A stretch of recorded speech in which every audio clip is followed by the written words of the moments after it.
ಗುರು ಇವತ್ತು ನಾನೊಬ್ಬ ಭಿಕ್ಷುಕನಾಗಿದ್ದೀನಿ. ಜನಗಳು ಭಿಕ್ಷುಕನ ಯಾವ ತರ ಎಲ್ಲ ನೋಡ್ತಾರೆ, ಯಾವ ತರ ಎಲ್ಲ ಅವಮಾನ ಮಾಡ್ತಾರೆ ಅನ್ನೋದು ನಾನು ನಿಮ್ಗೆ ರಿಯಾಲಿಟಿನ ನಾನು ನಿಮ್ಗೆ ತೋರಿಸ್ಕೊಡ್ತೀನಿ. ನನ್ನ ಹತ್ರ ಫೋನ್ ಇರಲ್ಲ, ಮತ್ತೆ ನನ್ನ ಹತ್ರ ದುಡ್ಡು ಇರಲ್ಲ. ಭಿಕ್ಷುಕನಾಗಿ ಒಳಗಡೆ ಹೋಗೋಣ ಅಂದ್ರೆ ಮಾಲ್ ಒಳಗಡೆ ಅಲೋ ಮಾಡಿಲ್ಲ. ಗೇಟ್ ಹತ್ರನೇ ನನ್ನ ನಿಲ್ಸ್ಕೊಂಡಿದ್ರು.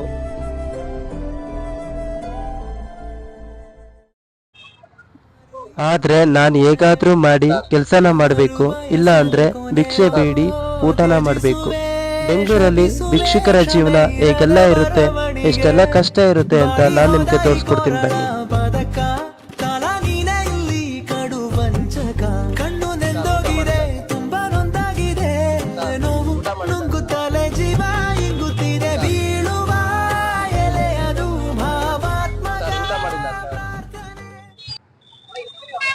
ಇವರು ತುಂಬಾ ಬಿಸಿಲಿದೆ, ನಿಜವಾಗ್ಲೂ ಭಿಕ್ಷೆ ಬೇಡದಂತೂ ಅಷ್ಟು ಸುಲಭನೇ ಅಲ್ಲ.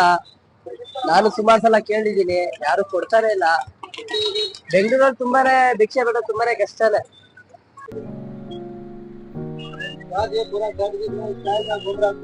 ಏನಾದ್ರು ತಿನ್ನ ಕೊಡ್ತೀರಾ? ಚೀಲ ಇಲ್ಲ, 2 ಚೀಲ 40 ರೂಪಾಯಿ.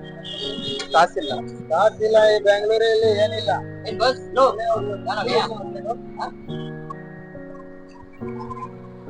ಹೊಟ್ಟೆ ಸುತ್ತಾಯ್ತು, ಏನಾದ್ರು ತಿನ್ನ ಕೊಡ್ತೀರಾ?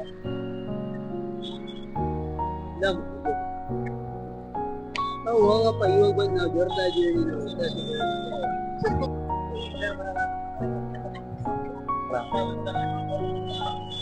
ಕಾಸಿಲ್ಲ.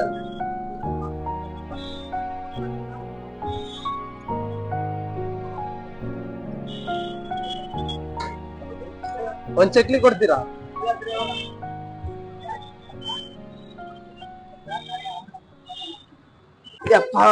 ಗುರು ಭಿಕ್ಷೆ ಕೇಳೋದಿರ್ಲಿ, ಮಾತಾಡ್ಸಕ್ಕೂ ಯಾರು ಮುಂದೆ ಬರ್ತಾಲ್ಲ.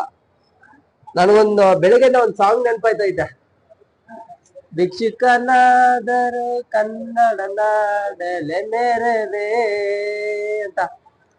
ಆಯ್ತಲ್ಲ ಗುರು? ಆಯ್ತಲ್ಲ? ಕನ್ನಡ ನಾಡಲ್ಲಿ ಮೆರೆವೆ,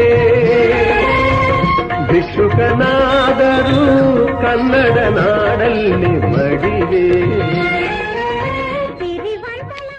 ಬೆಳಿಗ್ಗೆ ಭಿಕ್ಷುಕನಾಗಿ ಬಂದಿದಾಗ ಅಲೋ ಮಾಡಿರ್ಲಿಲ್ಲ, ಇವಾಗ ಫುಲ್ ರೆಡಿ ಆಗಿ ಬಂದಿದ್ದೀನಿ. ನೋಡೋಣ ಬನ್ನಿ.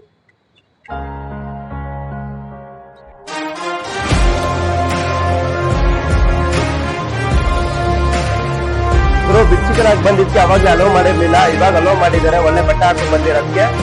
ಅವಾಗ ಬಂದಿದ್ದು ನಾನೇ, ಇವಾಗ ಬಂದಿದ್ದು ನಾನೇ. ಜನ ಏನ್ ಮಾಡ್ತಾರ ಅಂದ್ರೆ ಅವ್ರು ಹಾಕೋ ಬಟ್ಟೆಯಿಂದ ಆಳಿತಾರೆ.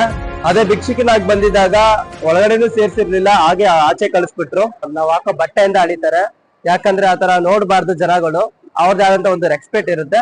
ಈ ವಿಡಿಯೋ ನಿಮ್ಗೆ ಏನಾದ್ರು ಇಷ್ಟ ಆಗಿದ್ರೆ ಶೇರ್ ಮಾಡಿ, ಲೈಕ್ ಮಾಡಿ, ಕಮೆಂಟ್ ಮಾಡಿ, ಹಾಗೆ ಸಬ್ಸ್ಕ್ರೈಬ್ ಮಾಡಿ ಅಂತ ಕೇಳ್ತಾ ಇಲ್ಲಿಗೆ ಈ ವಿಡಿಯೋನ ಎಂಡ್ ಮಾಡ್ತಾ ಇದೀನಿ. Thank you.